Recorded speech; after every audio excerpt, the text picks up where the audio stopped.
Wikileaks' Julian Assange just revealed what really happened in Las Vegas, and it is bad for the FBI.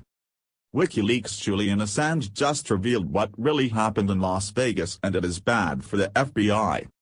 Julian Assange is back on the scene, and we all know that he doesn't post his subtle tweets without having some serious evidence to back it up.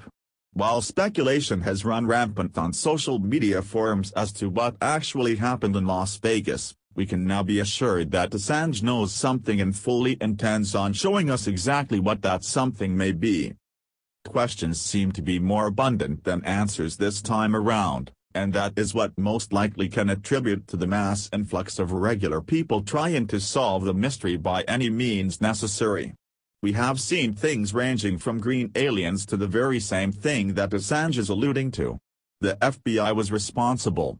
Which is not very far-fetched on the grander scale of things already proven in the past about CIA and FBI involvement with events like this. The average American, however, is becoming more attuned to those very sad realities, and due to that the subgroups won't be able to continue their nefarious works for much longer. When Assange publishes whatever information it is that he surely has, we will know much more than we ever would otherwise. According to AFF. In a pair of tweets that will leave you scratching your head and blinking at the screen, Julian Assange, the founder of Wikileaks, let loose what he really thought about the FBI in the wake of the deadliest mass shooting in American history. His words came as a reply message to another Twitter user that posted about FBI methodologies. The content is alarming, and that's partly what is so fascinating about the statement's placement as a reply, which was assumedly meant to go largely unnoticed. Assange, who hasn't said anything else about the shooting orchestrated by Stephen Paddock, hasn't tweeted on the topic since and has returned to his regular rant about the Catalonia independence movement. Still, these few words will leave you wondering just how much we have left to learn. Here's what Assange had to say. Almost all terror plots are created by the FBI as part of its business model. What is the business of the FBI? Extracting tax. What does it need to do that? A stable threat. Prob? Real terrorists are sporadic and make FBI look weak. Solution? Make them. Wow.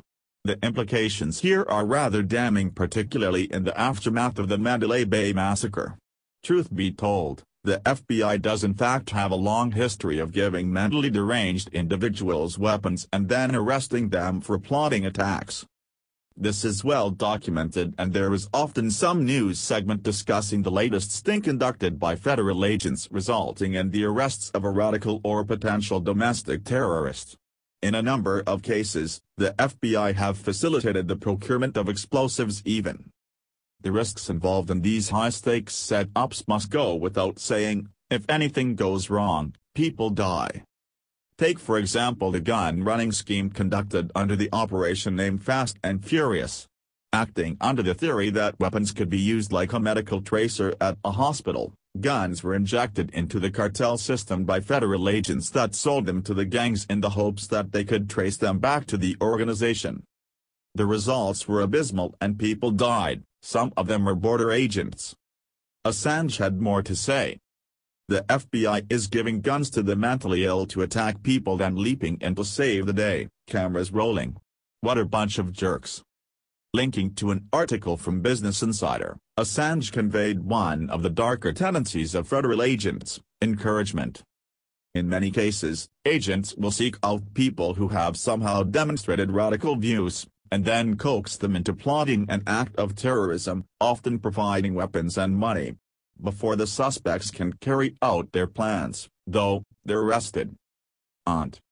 Last March, The Intercept profiled 25-year-old Sami Osmakak, who was broke and struggling with mental illness when he became the target of an FBI sting operation.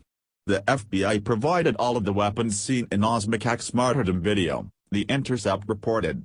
The Bureau also gave Osmakak the car bomb he allegedly planned to detonate, and even money for a taxi so he could get to where the FBI needed him to go. Paddock, independent or encouraged? Now, this leaves every sane individual with a number of questions left unanswered. First, if the sheriff believes it was impossible for Paddock to have acted alone, who helped him? And, second, what if the federal agents were in contact with him? Finally, why would Assange choose to tweet this information out now?